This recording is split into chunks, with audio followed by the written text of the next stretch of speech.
wabarakatuh. Hai, selamat siang menjelang sore insan Madani 102,5 di lintas siar Jalan Teguh Umar nomor 48 Bojonegoro. Gimana nih kabarnya? Yang ada di Bojonegoro, Tuban, Lamongan, Cepu, dan Nganjuk, sehat-sehat ya? Alhamdulillah. Valeria saat ini juga dalam keadaan sehat. Semoga saja insan Madani tetap semangat. Karena kita ingatkan setiap hari Kamis ya, kita ada bincang sehat bersama Rumah Sakit Aisyah Bojonegoro. Edisi hari ini Kamis 13 Oktober 2022. Valeria udah kedatangan seorang narasumber yang sangat luar biasa, yang sangat inspiratif, nanti bakal berbagi informasi seputar kesehatan. Nah, tema yang kita ambil pada kesempatan hari ini adalah KDRT ancam kesehatan psikis. Beliau yang udah hadir bersama Valeria ada Bapak Hayin Mubarok, Sarjana Psikologi, selaku psikolog dan juga Kasubit Humas di Rumah Sakit Aisyah Bojonegoro. Halo, assalamualaikum Mas Hayin. Waalaikumsalam warahmatullahi wabarakatuh. Alhamdulillah cerah hari ini Bojonegoro ya. Iya, alhamdulillah. Oke, ini semangat ya, masih di bulan-bulan. Di bulan-bulan yang padat sekali tugas rumah sakit. Oke, nah tema kita sangat menantang ini ya, karena memang lagi viral-viralnya yang berbau KDRT gitu. Dan semoga saja segala sesuatu yang Mas Hayin sampaikan nanti membuka wawasan kita bahwa sebenarnya seperti apa sih KDRT yang terjadi, yang bisa juga terjadi gitu loh di sekitar kita. Nah, sebelum kita bahas untuk lebih lanjut nih Mas Hayin, kita ingatkan sekali lagi bagi Anda insan Madani yang mau ikutan gabung memberikan pertanyaan seputar tema kita, langsung saja telepon nanti on air di 8917888 sampai nanti pukul 3 sore. Nah, Mas Hayin, kita akan bahas KDRT ancam kesehatan psikis. Sebenarnya apa sih KDRT itu? Baik, Karya senang sekali insan Madani siang hari ini bisa hadir dan ketemu lewat suara ya. Kalau kita bicara KDRT, layaknya kita pasti berpikir ini berbicara tentang sisi negatif dalam sebuah rumah tangga di mana salah satu pihak menjadi korban dalam sebuah kekerasan. Singkat cerita, karena KDRT itu adalah kekerasan dalam rumah tangga, boleh jadi statement itu menjadi benar. Karena KDRT yang kita rasakan dan kemudian sering terjadi itu sungguh terekspos dan tidak terekspos, pasti pernah dialami oleh siapapun, meskipun kemudian itu menjadi silent dan rasanya sering menjadi fenomena gunung es yang kemudian tidak terungkap. Andai saja kasus terbaru Lesti dan suaminya tidak kemudian di blow up oleh media besar-besaran, saya berkeyakinan tema ini kemudian tidak menjadi menarik ya. Iya, betul banget. Meskipun sesungguhnya kalau kita dalami, kita tulis lebih dalam, mereka menarik. Sesungguhnya ini adalah masalah keluarga yang dipicu dari family stress. Artinya memang muncul dari stres bersama antara suami istri dan anak serta yang ada di sekitarnya yang kemudian memunculkan 4 fenomena KDRT yang sering terjadi di masyarakat kita. KDRT fisik jelas ya, mulai dari melempar sesuatu yang nggak pantas, melempar sendok boleh jadi meskipun nggak kena, itu bagian dari KDRT fisik. Kemudian KDRT psikologis gitu ya, memperkusi ya, kemudian mengintimidasi dengan bahasa verbal yang kurang mengenakan sampai yang pada paling halus begitu ya, menghina kamu dari bapak ini, anak ini ya, apa dan sebagainya begitu ya. Kemudian ada lagi nanti KDRT terkait dengan ekonomi, istrinya tidak diberikan kesempatan untuk bisa keluar, tapi kemudian kebutuhan domestik rumah tidak diberikan, tidak dicukupi, boleh jadi rumah digembok, kemudian gerbangnya dikunci rapat begitu ya. Dan terakhir adalah fenomena kekerasan KDRT dalam konteks seksual. Memang halal suami istri berhubungan, tapi konteksnya kalau kemudian dalam hal tertentu suami minta lebih dari kewajaran dalam hubungan suami istri dan kemudian istri tidak berkenan, maka itu adalah bagian dari KDRT yang boleh jadi lebih susah untuk diungkap, karena ada ketimuran kita sering melihat bahwa seksual ini masalah tabu dan kemudian aib kalau kemudian harus dikomunikasikan dan dibicarakan karya. Wow, sangat kompleks ya. Betul sekali. Jadi sebenarnya KDRT itu, kalaupun kita mau fair, Iya. hampir setiap pasangan itu mengalami itu. apapun jenisnya Secara ya. psikologis Iya, betul. pasti mengalami itu, meskipun kemudian pada endingnya kemudian keduanya memaafkan, kemudian keduanya saling berbaikan, bahasa-bahasa kasar kita yang tidak kita sadari terucap gitu ya, nyolot, kadang mohon maaf, miso dan sebagainya, itu sesungguhnya secara psikologis ya, entah nanti mana hukum dan mana sosial ya, tapi secara psikologis adalah bagian kita memperlakukan secara keras dan kasar secara psikologis pasangan kita, yang kemudian suka nggak suka terekam. Boleh jadi dengan istrinya no problem, tapi si kecil yang masih 5 tahun, yang kemampuan memorinya masih sangat bagus, itu merekam betul. Suatu saat dia akan merekol apa yang dikatakan oleh bapaknya yang bahasanya kotor, sekebun binatang disebut gitu ya, kalimatnya tidak nyaman didengar telinga, akan kemudian terulang dan terulang. Sehingga kemudian kalau efek fisiologis, efek ekonomi rasanya mudah untuk kemudian dibangkitkan, setahun 2 tahun selesai kalau kemudian mulai mapan, tapi efek psikologisnya ini akan bertahan sampai kemudian boleh jadi sampai akhir hayat, dan ini akan dititeni loh, kamu kan dulu begitu toh, gak ngambil omonganmu toh, ngeyel toh, maka jadi bojo sih malah karo aku dan sebagainya. Kemudian kalimat itu akan didengar bersama oleh anak-anaknya yang jauh lebih nanti akan mengalami banyak efek psikologis sana karya.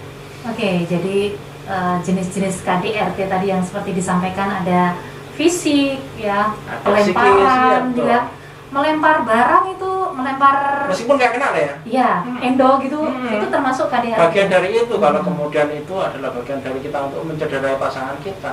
Dalam kasus yang konon nih ya, si Lesti itu kan dilempar sama bola biliar kalau nggak salah ya. Entah kenapa nggak, saya nggak tahu deh ya.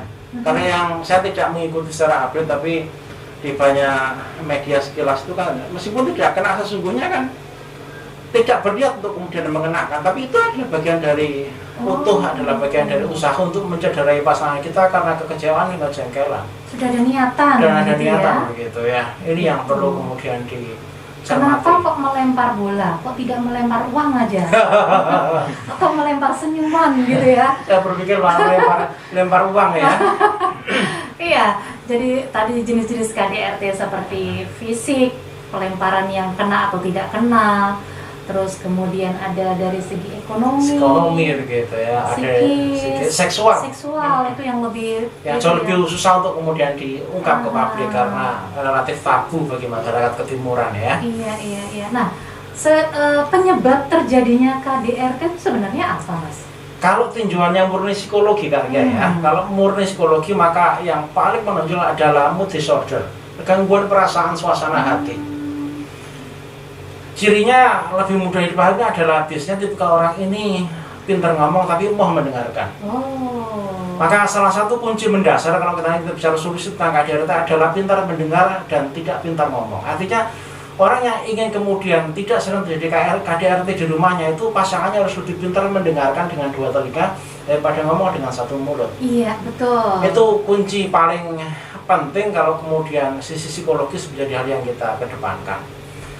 Nah, karena mood disorder itu adalah sesungguhnya gangguan psikologi yang sangat ringan ya. Kalau klasifikasi gangguan jiwa sesungguhnya itu ringan sekali dan kemudian mudah untuk kemudian diselesaikan dan diterapi ya, karena gangguan suasana hati itu biasanya terjadi cepat dan selesai juga cepat. Maka ini bukan masalah yang berat, ini masalah yang sangat ringan sekali. Menjadi kompleks kenapa? Karena ditambahi beban ekonomi, anaknya rewel gitu ya. Mohon maaf, mertuanya cawe-cawe gitu ya. Belum lagi nanti isu yang dihembuskan kanan kiri yang semakin menambah kompleks suasana hati, akhirnya pecah gitu. Puncaknya memang awalnya cuma melempar, nggak kena, tapi semakin dongkol maka boleh jadi yang dilempar ganti kursi, boleh jadi kayaknya boleh jadi nanti yang dilempar lemari es, boleh jadi, dan seterusnya yang itu akan semakin menjadikan, mohon maaf, yang dalam konteksnya adalah ibu-ibu atau perempuan akan jauh lebih tersudut kondisi psikologisnya. Dalam konteks ini sesungguhnya yang harus banyak diterapi selain korbannya adalah pelakunya. Bahwa sesungguhnya perilakunya akan berulang, akan terus terjadi dan mungkin saja akan berulang di lain kesempatan. Nah, kalau kita bicara terapi sesungguhnya tidak hanya korban saja. Saya bukan kemudian tidak ingin membela korban ya, bukan. Tapi korban harus dibela ya. Lebih dari itu, tapi sesungguhnya pelaku ini harus kemudian di stop, juga diterapi agar kemudian dia menyadari posisinya bahwa sesungguhnya apa yang dilakukan tidak benar.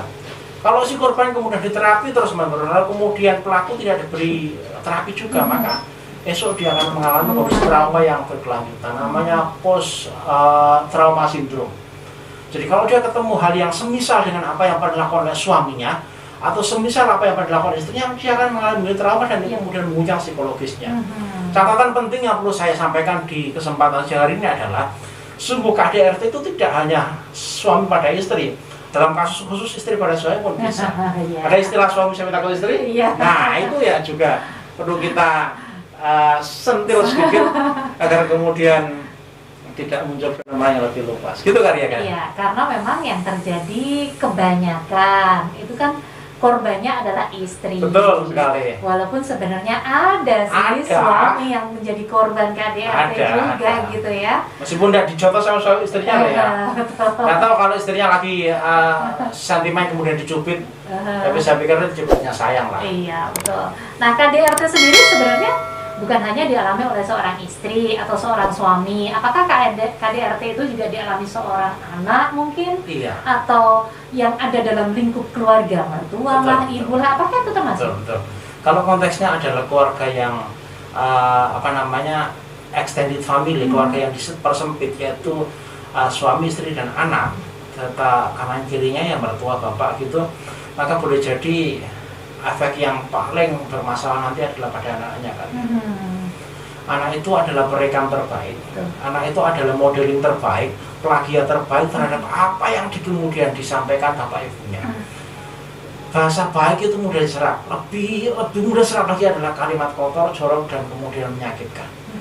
Nah ini kasihan bagi dia nanti kalau kemudian dia itu dewasa, kemudian dia laki-laki, boleh jadi kalau dia jengkel akan melampiaskan sama dengan apa yang dilakukan bapak pada ibunya, atau sebaliknya Karya, dia akan melakukan sebuah pola reaksi formasi, dia menjadi jengkel luar biasa dengan laki-laki, sehingga bapaknya menjadi musuh utama bagi dia, sehingga pada kondisi apapun saya tidak akan menyapa bapak kalau saya nggak butuh, akan seperti itu, menjadi jengkel sekali dengan laki-laki yang maaf, bejat, yang bajingan, yang kemudian tidak banyak menghargai wanita, yang sangat jengkel sekali. Sungguh itu juga hal yang sakit bagi seorang anak, karena sesungguhnya anak-anak dalam perkembangan psikologisnya itu butuh dua figur bapaknya juga figur ibunya, yang tidak bisa dipisahkan satu sama yang lain. Betul. Nah, karena begitu bermasalahnya psikologis anak karena KDRT, maka sungguh kalaupun itu terjadi pada insan medis semua, boleh jadi KDR-nya silent aja ya, BW aja lah, gitu yang kemudian ya. tidak dibaca gitu ya. Oke, jadi ketika seorang anak mengalami KDRT akibat perlakuan orang tua gitu ya, bisa jadi ketika seorang anak laki-laki tadi ketika besar, dewasa, dia akan melakukan hal yang sama atau menjadi pembenci ayahnya, atau bisa nggak seorang anak laki-laki ini bisa menjadi 180 derajat berbalik gitu, menjadi lebih bagus itu? Dalam kasus ada, gitu dia kemudian sangat super cinta dengan ibunya. Ibunya kemanapun dia harus kawal. Ibunya ada yang jengkelin, awas kamu dengan saya. Dia akan menjadi hero, menjadi pejuang tangguh bagi ibunya agar kemudian tidak mengalami atas apa yang dialami oleh apa yang diberikan bapaknya kepada dia. Bisa jadi seperti itu, berkebalikan cara dia mereaksi terhadap apa yang terjadi pada ibu-ibunya, atau tergantung tipikal berarti juga ya. Kembali pada tipikalnya. Kasus-kasus perceraian yang keras, maksud saya begini, perceraian yang kemudian sering diawali dengan pertengkaran, itu akan punya potensi besar untuk kemudian anak mengalami kondisi psikologis yang berat ya. Minimal saat anak itu sering menghadapi situasi tidak nyaman, kemampuan memorinya akan sangat turun. Dan ini kasihan nanti saat dia di usia produktif, boleh jadi mudah lupa, gampang sulit untuk mengingat sesuatu yang baru, kemudian saat dia harus belajar berhitung kesulitan untuk kemudian bisa menjumlahkan angka, dan itu semua berpangkal daripada kekacauan psikologisnya karena belum siapnya mental untuk bisa memahami sesuatu yang bagi dia belum logis untuk bisa dimasukkan dalam otak. Oke. Lalu tadi seperti disampaikan bahwa penyebab terjadinya KDRT kan ada mood disorder ya? Iya, mood disorder. Nah, itu apakah sama terjadi antara laki-laki dan perempuan? Ataukah memang beda? Kalau laki-laki memang ada faktor lain, kalau perempuan ada faktor lain gitu, atau memang sama? Secara psikologis sama, mood disorder. Tapi sungguh hebatnya perempuan itu karena dikaruniai Allah kemampuan untuk perasa yang bagus, maka kemampuan mengelola emosinya pintar. Sejengkal-jengkalnya perempuan, Mbak marah? Enggak, saya baik-baik aja. Apalagi kalau ditambahin gini kan ya, enggak sih, saya sih enak aja. Ada sihnya itu ya. Ada sihnya itu yang patut di. Nah, laki-laki itu kan terlahir dengan kondisi kemampuan otak yang bagus. Artinya kognisinya lebih dominan daripada emosi. Sehingga kalau kemudian dia ditanya tentang pengelolaan emosi, maaf, lebih pintar ibu-ibu daripada bapak dalam emosi. Maka kalau kemudian sesuatu yang tidak sesuai secara logika tidak benar, 1+1 tidak 2, maka kemudian emosinya bermain. Karena tidak punya kemampuan untuk mengelola emosi dengan baik laki-laki itu, maka boleh jadi akan meletup dalam bentuk yang sifatnya non-verbal. Ya, pukulan, teriakan, hantaman, dan sebagainya, yang secara psikologis itu sungguh mau jujur, pasti dia akan merasa nyesel di belakang hari. Untuk itulah lebih banyak kasus KDRT itu dialami oleh perempuan. Dalam konteks psikologi begitu. Iya, meskipun dalam konteks sosial yang lain bisa kita lihat nanti tinjauannya begitu. Iya, betul. Karena memang terjadi juga KDRT yang dialami oleh suami, tetapi blow up-nya tidak seperti wanita gitu ya. Itu kenapa terjadi seperti itu? Secara sosial dalam konteks kejauhan perempuan wanita itu kan kemudian ada konco wingking ya, di belakang. Ada ya sudahlah, pokoknya bereskan urusan kasur, urusan dapur dan sebagainya, selesai. Yang kedua, pemahaman secara sosial masyarakat kita itu kan lebih pada dominan laki-laki yang berperan, sebut dengan nilai patriarkal. Patriarkal itu mengedepankan laki-laki yang dominan, sementara matriarkal atau perempuan dominan itu jarang di Indonesia. Itu secara sosial sesungguhnya menjadi salah satu penyebab kenapa kemudian perempuan sering kalah dalam KDRT. Apalagi secara fisik, mohon maaf, Allah menciptakan laki-laki lebih kuat secara fisik daripada laki-laki. Maka kemudian saat logika sudah tidak bermain, emosi tidak bisa stabil, ya sudah, akhirnya kemudian menjadi sak-sak itu gebak-gebuk. Ya, pada kasus pasti itulah gambaran paling gampang kemudian terjadi di masyarakat kita bersama. Jadi KDRT itu memang benar-benar mengancam kesehatan psikologis dan juga fisik juga sebenarnya. Iya. Tapi yang paling terasa dampaknya itu mungkin di psikisnya ya. Iya, sangat melelahkan. Jangka panjang gitu. Kalau sama-sama psikologis, marah itu menghabiskan 100% energi. Ya. Tertawa itu menghabiskan cuma 25 energi. Sama-sama psikologis. Maka kalau sedang marah dengan istrinya, senyumin aja. Gitu ya? Iya. Ilmu baru nih. Kalau marah sama istri, senyumin aja. Siapa nih yang senyum nih? Istrinya atau suaminya? Karena memang pemicu terjadinya KDRT itu kan bermacam-macam. Yang tahu ya yang bersangkutan gitu ya. Ketika seorang istri menjadi korban dari KDRT itu, dampaknya juga akan sangat luar biasa kayaknya. Luar biasa. Akan lebih wow daripada ketika laki-laki terjadi korban KDRT ya. Setuju ya. Artinya begini. Kalaupun mohon maaf, kalau kemudian karena KDRT itu terus kemudian suami ini berpisah dan kemudian dapat pasangan baru, sangat mungkin istri keduanya, ya, istri yang dinikahi lagi karena dia berpisah, juga kan mengalami kondisi yang sama. Begitu. Karena sesungguhnya fokus untuk melakukan terapi psikologi pada kasus KDRT itu tidak hanya satu orang saja, tidak hanya korbannya saja. Yang melakukan ini juga harus diinsafkan dan ditobatkan agar kemudian tidak melakukan hal yang sama pada orang lain.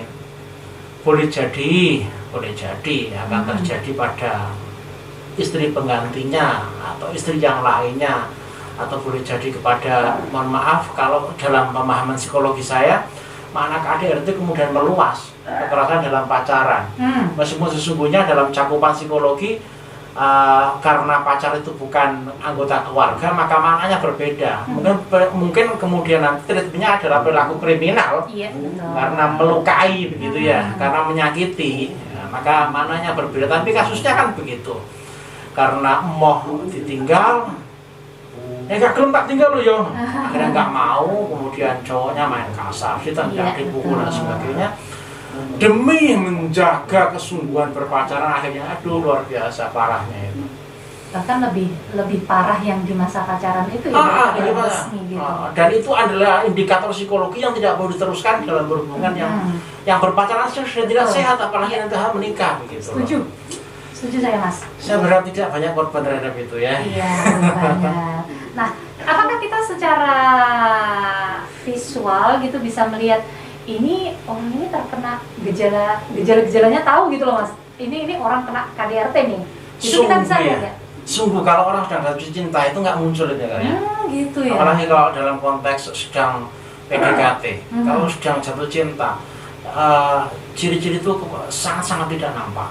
Dan kalau jadi tidak akan nampak nanti kalau di awal pernikahan, tahun pertama, kedua, sampai kemudian biasanya kelima, kan tidak nampak itu.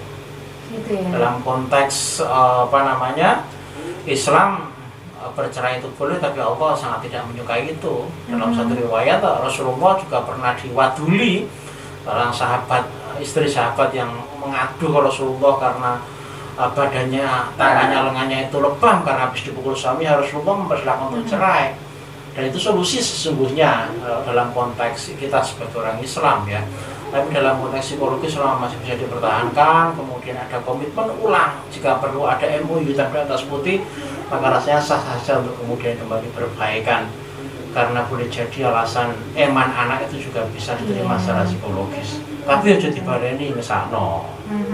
Karena memang itu tadi, ketika kembali lagi ke hubungan keluarga itu kan banyak yang harus dipertimbangkan. Betul. Ketika seorang entah laki-laki entah perempuan yang menjadi korban KDRT itu akan berkaca gitu loh ke belakangnya, atau nanti anaknya bagaimana, keluarganya akan mendapat penilaian yang bagaimana gitu. Nah, untuk mencegah supaya tidak terjadi KDRT, apakah memang harus semuanya baik-baik saja atau memang pemicu kecil pun itu juga bisa meledak begitu? Sah-sah saja kan kalau kemudian suami istri bertengkar itu ya. Iya. Sah-sah saja, dan itu adalah dinamika yang mengasihkan sekali. Karena bertengkar itu ternyata obat mujarab untuk menghadapi beban hidup dan beban keluarga gitu. Tapi harus ada ending yang jelas dan kemudian ada kesempatan yang jelas. Kalau kemudian sudah terlalu jalan, maka menyadari bahwa sesungguhnya kita ini sedang menuju biduk kebaikan, bukan biduk kejelekan. Menurut saya yang pertama itu. Yang kedua adalah sekali lagi bahwa sesungguhnya kita dikasih telinga dua itu sekali lagi diminta untuk menjadi pendengar yang baik atas apa yang didengarkan oleh pasangan kita. Sungguh secara psikologis perempuan itu lebih cerewet kali ya. Dia punya 1.000, 2.000, 1 juta kalimat yang akan dia bisa omongkan sampai bangun sampai tidur lagi. Laki-laki tidak begitu kali ya. Laki-laki itu setelah suaranya habis di tempat kerja seperti kami ini, nanti pulang akan jauh lebih silent. Sehingga kalau kemudian dia pulang, lalu istrinya cerewet, dan sebagainya, oh iya, itu saja. Sesungguhnya istri harus sadar, suamiku lelah secara verbal. Ya kan ya? Harus tahu diri. Harus tahu diri, dan memang laki-laki dikarunia Allah dengan kemampuan verbal yang lebih sedikit. Mentok 1.000 kata ya, dalam satu hari katanya gitu. Istri itu bisa 3.000, 4.000. Sehingga saat dia melek jebret, sampai kemudian tidur merem peletas, dia masih bisa, bahkan dalam tidurnya pun bisa ngomong. Tapi harus diingat insan mandiri sekalian, sungguh kemarahan seorang istri yang masih diikuti dengan mau ngomong itu belum seberapa. Tapi kalau kemarahan pasangan kita lalu kemudian tidak mau ngomong 1.000 bahasa, selesai sudah urusan, maka kiamat sudah, rumah itu sepi rumah. Maka berbanggalah kalau kemudian istrinya mau cerewet, suaminya masih mau bengok-bengok, ya. Kemudian anaknya juga masih mau, berbanggalah. Tapi kalau kemudian saking jengkelnya satu pasangan kita, lalu kemudian diam 1.000 bahasa, sehari nggak ngomong, maka sadarilah sesungguhnya kelelahannya sudah di ujung Di tanduk. ujung tanduk. Laksana telur yang ada di tanduknya sapi boleh jadi tinggal singkong dan pecah. Sadari posisi itu gitu. Oh begitu ya. Iya. Oke. Jadi sangat kompleks sebenarnya.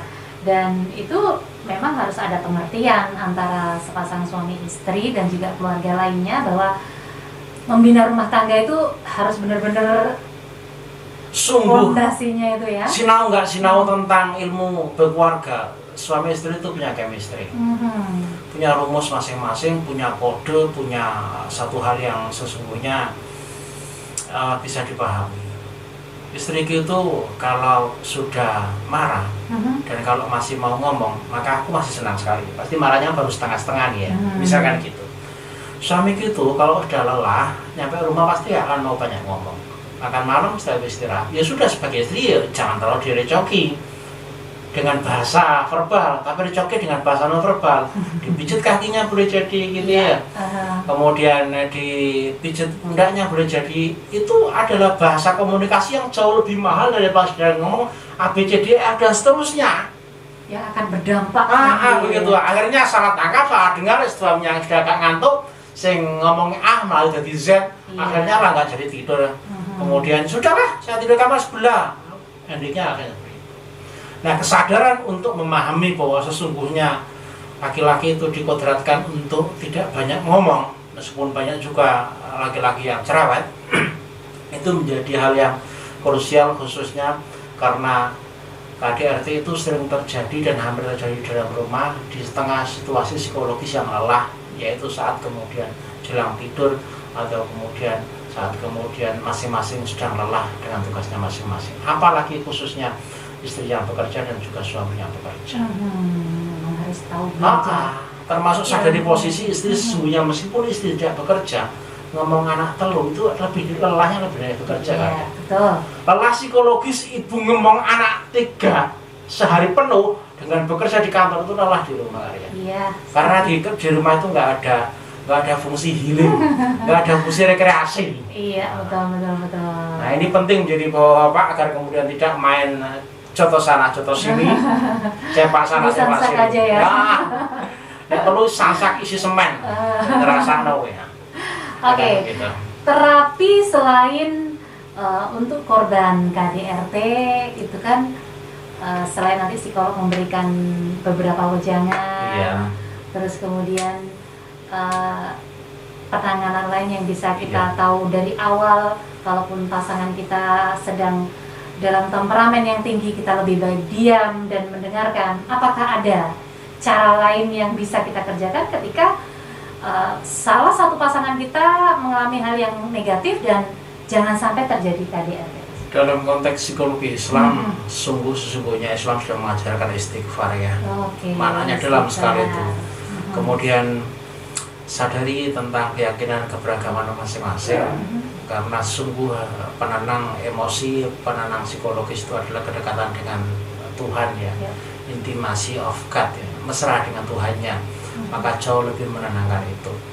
Kalau selama temperamennya itu tidak di atas rata-rata, tidak sampai kemudian masuk dalam kategori depresi berat, karena orang KDRT itu kadang ansih tidak melulu karena emosi. Maaf, kadang pulang ke rumah suaminya teler, habis ngeteriak misalkan ya, habis minum misalkan, muncul halusinasi, istrinya dikira lawan tandingnya, dikira musuh, selama ini dia carok dan sebagainya.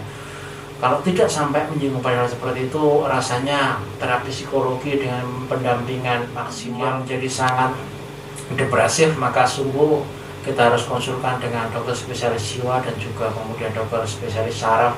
Setidaknya dalam sisi terapi medis, terapi farmasi, maka obat-obat penenang itu jauh lebih dibutuhkan lebih awal agar kemudian lebih enak untuk diajak berkomunikasi. Begitu. Iya, dalam pemahaman saya orang mengalami gangguan jiwa itu cuma 2 kali ya. Kalau gak amber ya kurang top. Nah, itu saja bagi saya. Kalau amber, padahal sama loh itu. Amber kepekan tuh. Gak amber kan? Dan kurang top, kan? Artinya amber itu biasanya ciri psikologisnya yang ngomong gitu ya. Kalau kemudian kurang pek itu kan jak omong nyambung wis. secara psikologi saya memahami itu, meskipun sesungguhnya definisinya luas ya. Tapi saya secara psikologi, saya sebagai orang psikologi itu melihat orang dengan gangguan jiwa itu cuma dua. Satu adalah amber, ya. Amber itu apa bahasanya? Terlalu penuh ya, tumpah-tumpah ya. Biasanya cirinya yang ngomong, kak wis. Atau kalau Karya tahu orang di jalan itu kadang ngomong kayak ceramah gitu. Yang kedua adalah kurang pek. Biasanya diajak ngomong nyambungi semua, atau ngomong selat gitu ya. Gitu. Itu secara psikologis, itu tambahan saja sesungguhnya karena dalam kasus KDRT jarang kemudian menyentuh kasus-kasus gangguan jiwa berat kalau memang itu kasusnya lazim dan umum. Oke, terakhir nih Mas, untuk pelaku KDRT, ya. Hukuman yang berlaku di Indonesia ini apakah sudah sesuai? Berarti gini.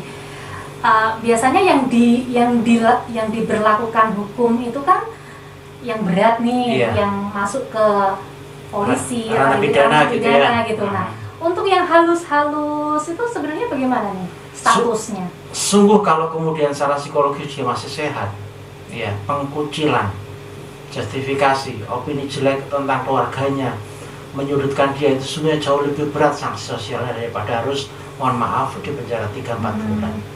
Karena di penjara pun sesungguhnya dia dikasih makan, paling adaptasi 1 minggu, tidur digigit nyamuk sama kemudian tidur ke alas ubin. Tapi sungguh kalau kemudian secara psikologis dia masih punya hati nurani yang sangat bagus, kondisi psikologisnya masih bisa ditata, sungguh pengkucilan, justifikasi negatif, stereotip, penilaian negatif orang terhadap dia itu jauh lebih ampuh untuk memberikan punishment kepada seseorang yang sering melakukan KDRT. Oh gitu. Iya. Gak diajak kumpul kancane, tidak diajak ngomong tanggane, kemudian tapi rasanya. Nah, apakah itu berlaku? Maksudnya ada nggak di lingkungan seperti itu? Masalahnya kan kadang-kadang gak diajak ngomong tanggane, tapi kan diajak ngomong lewat WA. Itu masalahnya kan ya. Jadi Karya kapan hari nanti menurut saya harus mendatangkan praktisi hukum atau dari polsek atau polres untuk kemudian bisa diajak berkomunikasi sehingga sisi diskusinya nanti tidak melulu hanya tentang psikologi. Hari ini kita sinau psikologi Karya ya. Betul banget, senang sekali nih. Ya Insan Madani dimanapun Anda berada, gak cukup nih sebenarnya masih koma ini sebenarnya ya. Tapi itu tadi Mas Ayin tuh kalau bikin waktu tuh ya nggak cukup 1 jam 2 jam gitu loh. Dibikinlah workshop semacam itu ya, langsung live gitu Mas. Oke, tapi tidak apa-apa, Valeria yakin suatu saat nanti akan bisa disambung lagi dengan tema yang sekiranya masih mirip-mirip gitu ya. Karena memang ilmu-ilmu semacam ini tidak ada di bangku sekolah gitu loh. Dan tidak banyak yang bisa mempelajari semacam ini. Jadi kalaupun Insan Madani stay jam bersama Valeria di kesempatan sore hari ini, tepat sekali Anda mendapatkan ilmu yang sangat luar biasa dari sumbernya langsung. Oke, Mas Ayin, terima kasih. Closing statement deh untuk Insan Madani, mungkin ada sepatah 2 patah kata yang bisa menyegarkan. Salah satu treatment untuk KDRT adalah lebih cerdas menjadi pendengar daripada pembicara. Itu proses menurut saya. Pintarlah menjadi pendengar daripada menjadi pembicara, karena itu adalah kunci bagi setiap masalah yang kemudian bisa kita redam Karya. Setuju. Lebih banyak diam daripada banyak bicara tapi mendapatkan ending yang tidak bagus. Setuju, sepakat sekali. Oke, terima kasih Mas Ayin sudah meluangkan waktu bersama kita berbagi informasi tentang KDRT mengancam kesehatan psikis bagi kita. Dan semoga di lain waktu dan kesempatan bisa kita sambung dengan tema yang lainnya. Siap. Dan Insan Madani, kebersamaan kita untuk hari ini usai sudah. Terima kasih untuk semuanya saja. Wassalamualaikum warahmatullahi wabarakatuh. Salam Spirit Madani.